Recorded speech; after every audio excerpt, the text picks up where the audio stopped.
Un saluto a tutti e benvenuti in questo nuovo video. Oggi, come vedete già dalle immagini, vi voglio parlare di tutti i coltelli da bushcraft o da escursionismo che io ho e che uso. Prevalentemente sono tutti coltelli da bushcraft, da campo, e ho diviso, come vedete, nella parte superiore i coltelli prettamente da bushcraft e da lavori più pesanti, nella parte inferiore i Pucco, i Leucu e i due coltelli che ho fatto una recensione poco tempo fa della Lidl. In più questo piccolo coltello pieghevole della Brisa, che questo fa testo a parte. Partirei direttamente da questo piccolo coltello che è l'unico coltello chiudibile che io uso. Come vedete ha una piccola custodia che mi sono autocostruito con del cuoio, nulla di eccezionale. Ovviamente di tutti questi coltelli io vi lascio la propria recensione che io ho fatto tempo addietro. Questa è più una carrellata per illustrarvi le caratteristiche principali. È un piccolo coltello da portare con sé in tutte le escursioni più classiche, trekking e via dicendo. Il coltello è molto buono, manico in legno di betulla riccia, acciaio uno dei migliori, S30V, coltello dalle grandi potenzialità.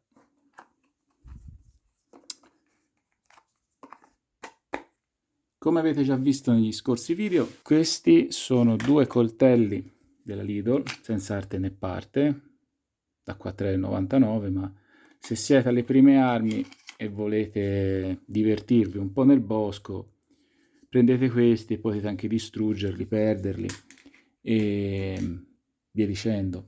L'unica cosa è che questi coltelli da 4,99 € non hanno filo, non tagliano tanto, quindi dovrete per forza riaffilarli in tutti i modi. Questo invece è l'unico Leuku che io ho in collezione, diciamo, ed è un coltello, direi, per lavori prettamente pesanti o da caccia, perché come vedete ha le sue dimensioni importanti. Ovviamente anche di questo troverete la sua recensione sul mio canale. Questo è un piccolo pucco realizzato artigianalmente direttamente nei paesi scandinavi. Pucco molto semplice, funzionale. Attenzione che bisogna stare molto attenti perché questi pucco artigianali sono affilati come rasoi, come bisturi praticamente, quindi sono molto molto pericolosi se non li maneggiate con la dovuta cautela. Anche qui io ho realizzato un piccolo fodero perché mi garbava il fodero in cuoio, nulla di eccezionale, però per riporlo nello zaino fa il suo, diciamo. Qua ci sono le iniziali di chi l'ha prodotto, perché come vi ho detto è un prodotto artigianale. Altro coltello Pucco è questo qua. Questo qua, come avete visto nel precedente video, è venduto in kit, quindi troverete nella scatola tutto il materiale occorrente per costruirlo. Anche questo come coltello molto valido, l'ho usato un po' e mi ci trovo molto bene. Mi piace anche molto l'idea di averlo costruito da solo, ecco, escluso la lama che ovviamente è stata fatta da un'industria. Anche qui il fodero è stato prodotto artigianalmente da me, senza utilizzo di macchinari. E anche questo mi piace molto. Altro pucco, come vedete, a me i pucco mi piacciono molto, sono i miei coltelli, diciamo, preferiti.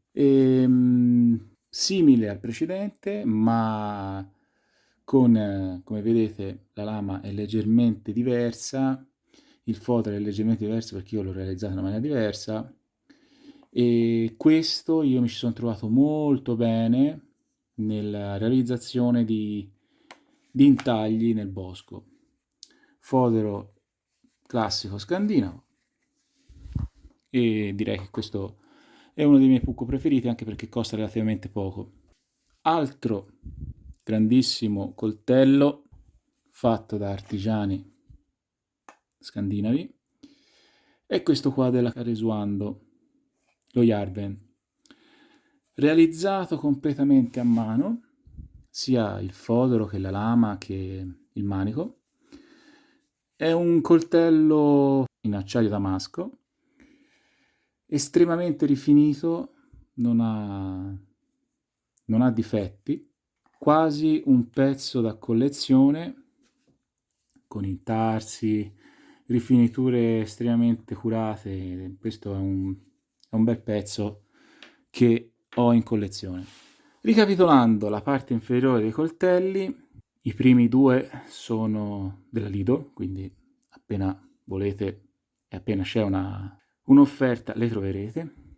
Questo lo trovate sul sito della Brisa, come questo.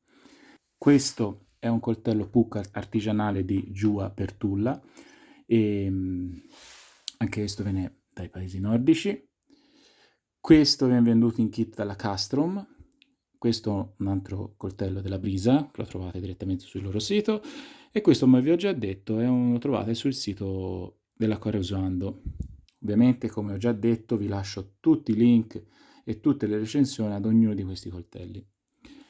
Passiamo invece ai coltelli prettamente da lavori più pesanti e strettamente bushcraft, diciamo. Questo è il primo coltello che io ho comprato da campo, da bushcraft, come ho già detto, e anche questo era venduto in kit, soltanto da manicare, quindi era molto semplice da fare. E l'ho utilizzato un po' di tempo e devo dire che, a parte che è un acciaio un po' carbonioso, quindi dovete stare attenti perché arrugginisce, nel complesso è molto valido, un po' peso, però fa il suo. Insieme viene fornita anche la sua custodia col suo acciarino. Ovviamente la custodia era già costruita e l'acciarino invece era soltanto da manicare. Ok. Questo è un coltello artigianale italiano fatto da un ragazzo del Lazio, Rustic Knife, coltello totalmente artigianale prodotto in Italia. Non sto a descrivervi gli acciai e tutto il resto perché tanto, come ho già specificato, vi lascio tutte le recensioni del caso.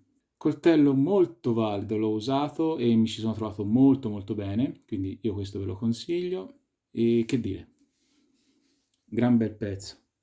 Uno degli ultimi arrivi è questo coltello da bushcraft compreso di acciarino della Castrom, coltello che mi ha stupito soprattutto per la sua forma ergonomica, che come vedete curva direttamente sul palmo della mano, quindi è estremamente comodo da utilizzare e anche da impugnare. Come vi ho già detto, è prodotto della Castrom, come vedete anche riportato sulla lama, ed è un coltello eccezionale. Se volete un coltello affidabile prendete pure questo. Un coltello per tutti potrebbe essere questo, prodotto dalla BPS Knives, coltello eccezionale con un rapporto qualità-prezzo imbattibile. Costa circa 30 euro.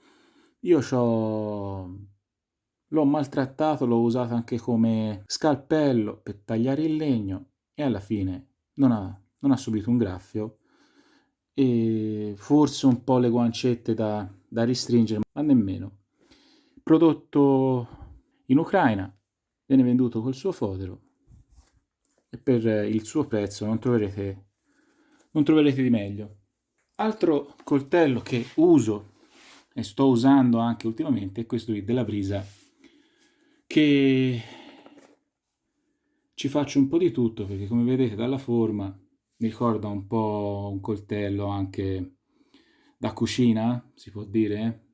Possiamo dirlo? Vabbè. Un acciaio inossidabile, io con questo ci taglio di tutto, ci faccio chopping, batoning, qualsiasi cosa.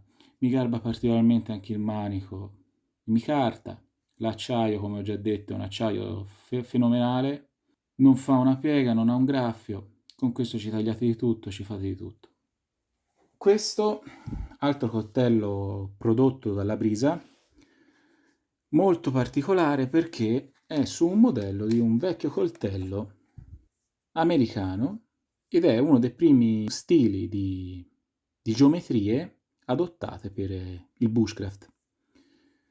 Molto semplice, rifiniture ottime come sempre.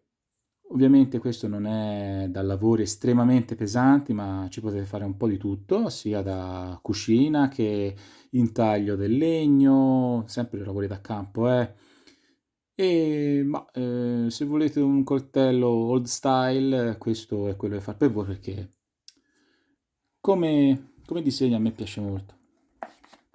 Anche questo fodero in cuoio.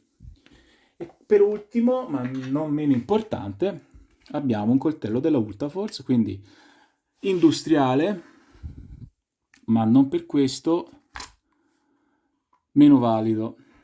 Con questo coltello, come dicevo prima, per i coltelli con qualità-prezzo eccezionale, se volete iniziare a fare bushcraft o campeggio e avere un coltello affidabile, questo vi offre tutto ciò che cercate. Ovviamente anche lui ha il suo acciarino, non viene venduto insieme, però potete prendere qualsiasi acciarino che trovate in giro. Che dire, io questo qui ve lo consiglio se siete all'inizio, ma anche no, perché fa sempre comodo avere un coltello di backup non da 300 euro, ma da 30-40 euro, ma che sia estremamente affidabile. E questo è un coltello estremamente affidabile. Come vi ho già detto, io vi lascio per ogni coltello la sua recensione approfondita, quindi se volete più specifiche di uno di questi coltelli troverete in descrizione la relativa recensione. Io spero che questo video collezionistico, diciamo fra virgolette, vi sia piaciuto. Se volete lasciate un like e iscrivetevi al canale. Io vi saluto tutti e ci vediamo al prossimo video.